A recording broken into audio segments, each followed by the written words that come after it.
Hey, what's going on, y'all? It's your boy E2 Blue coming back at you again. How's everybody doing on this sunny Thursday? Game day. That's what it is. It ain't just Thursday. It's game day, y'all. Y'all ready? Cowboys going off against the San Francisco 49ers. And yes, I know, it's a preseason game, but it's the first game action that we've had since last season, and it's definitely something to get excited about. I mean, you can sit at home and put your cowboy gear on, sit on your couch with your loved ones and your dogs or your cats, birds, whatever it is that you got. Chill out and watch your Cowboys play. Some of you guys might go to a bar. It is what it is. Cowboys released their unofficial depth chart today. Now, it's going to change so many different times before the season starts. But this is the first actual full depth chart that we have right now between the offense, defense, and special teams. Or as Garrett liked to call it, the kicking game.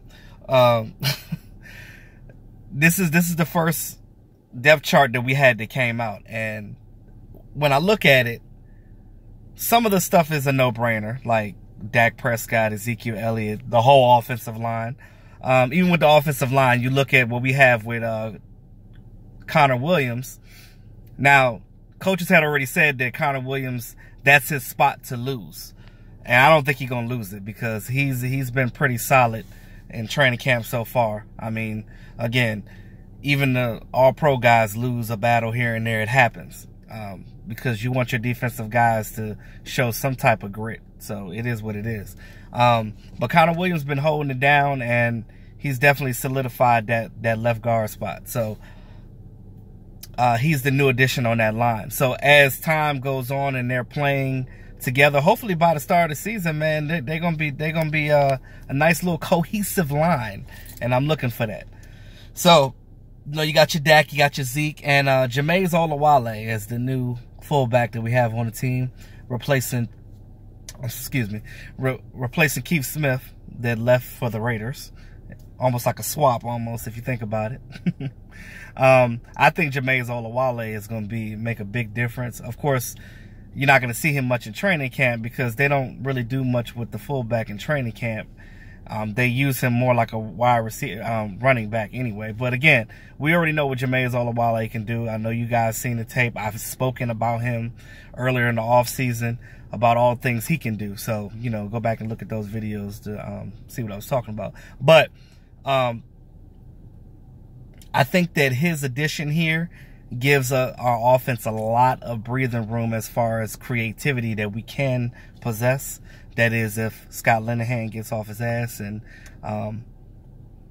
shows up, so to speak. So I think that we can do a lot of different things because you have the threat of Dak Prescott running the ball. You got the threat of course, Ezekiel Elliott.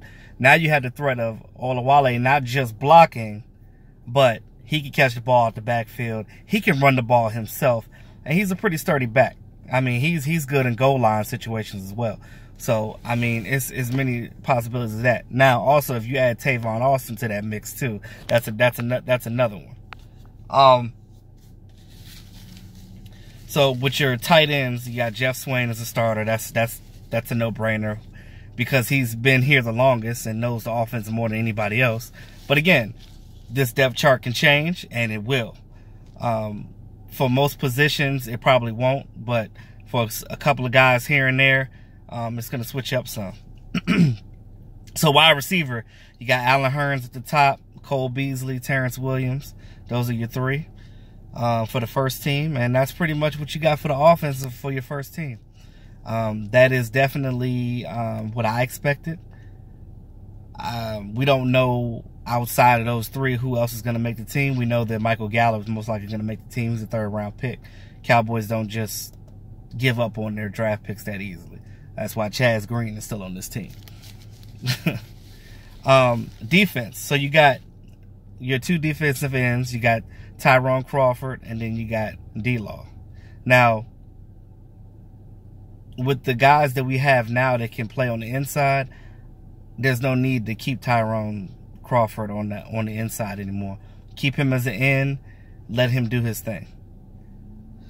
So right now they got starting at the defensive tackle position. Two guys that I kind of figured until Malik Collins comes back from his injury. Dayton Jones and Jihad Ward. Now, I'm loving what I'm seeing with Jihad. Like, he basically came on this team, and he, like, on that defense, he came in and he came to work. And both him and Dayton Jones been looking pretty good in training camp. So that's a positive. And when you look at our defensive line right now, again, they're going to be doing a lot of rotating. It's going to be a lot going on. But as you see these preseason games progress, you're going to start seeing what these guys can do. Now, of course, D-Law is a no-brainer, because that's right now, that's our war daddy.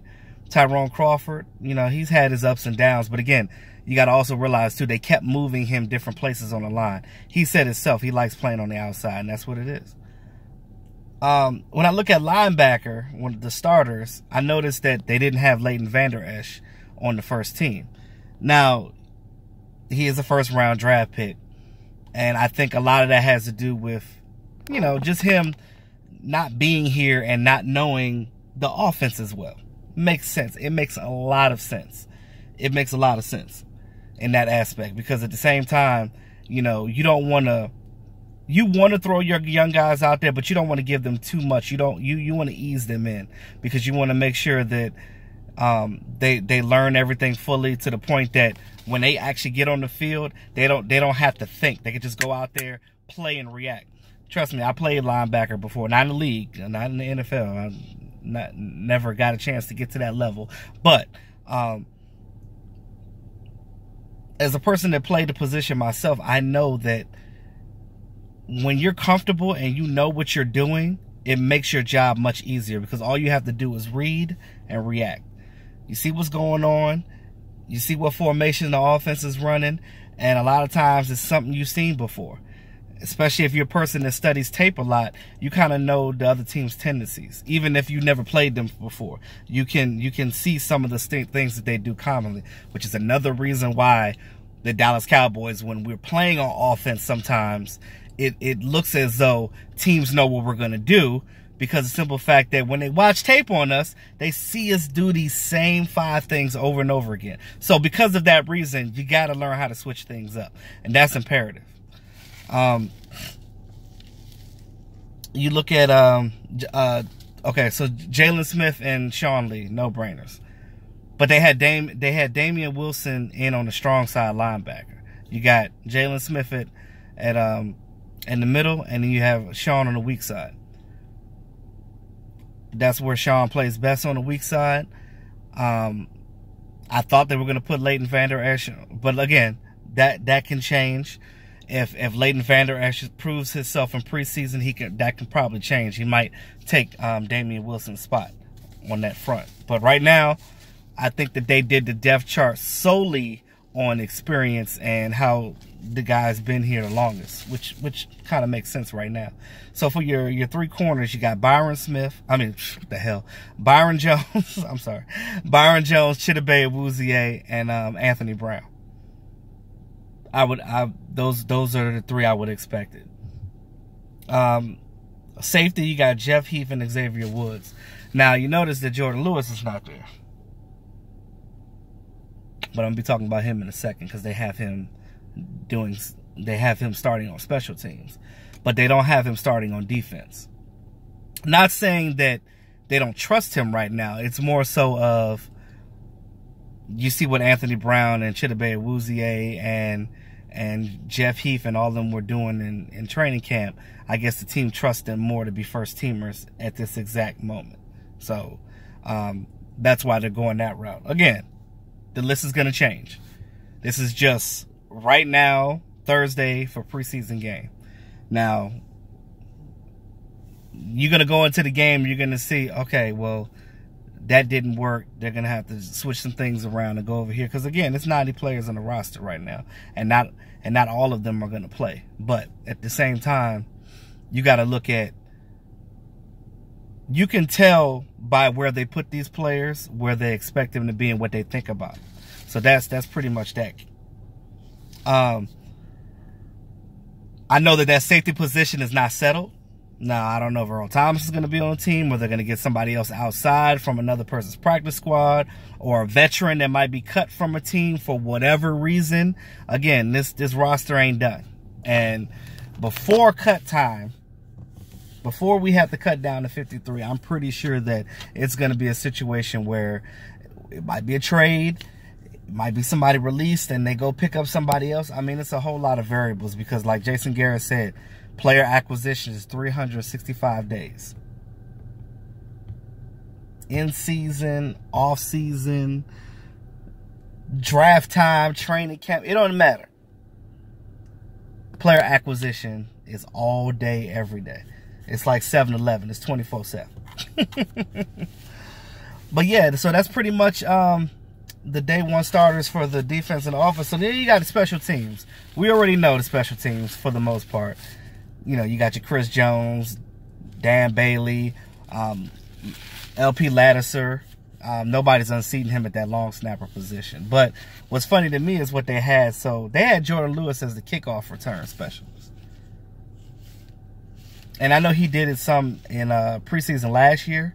But I think that they're playing him more on special teams right now to get him back up to speed and see where he's at and see where his confidence level is. Because the more and more you're on the field and you getting tackles and stuff like that, it definitely helps your playing time. And as punt returner, they have Duke Thomas. Now, Duke Thomas has been off and on this team for the last couple of years. Now, I don't know if they're going to put him, I don't even know if he's going to make the team at this point. But as of right now in preseason, they got him in that position. So I just thought that was funny. But everything else, for the most part, I mean, it was a no-brainer. It made sense. But I'm going to be updating these as, you know, soon as they do. And I get the word from that. Because, again, it's funny to see, you know, the depth chart from week to week and how it changes up. And again, ain't nothing permanent. And that's why these players cannot get lax. They have to get out there and they have to keep fighting. Now, one other thing that I'm a little worried about is this. Since training camp is half in Oxnard and half in Frisco, when they finish this preseason game and they go back to Dallas, well, they go back to Texas and they go to the Star and they finish up training camp there, I just hope that these young players, because this team is young now, I hope that they don't lose focus. I hope that they remain focused because they're going to be back home. A lot of them are going to be back at their homes. These young players are going to be, I guess, in hotels. And again, Texas has a great nightlife, and especially at Frisco, you got all those bars and clubs and everything around there.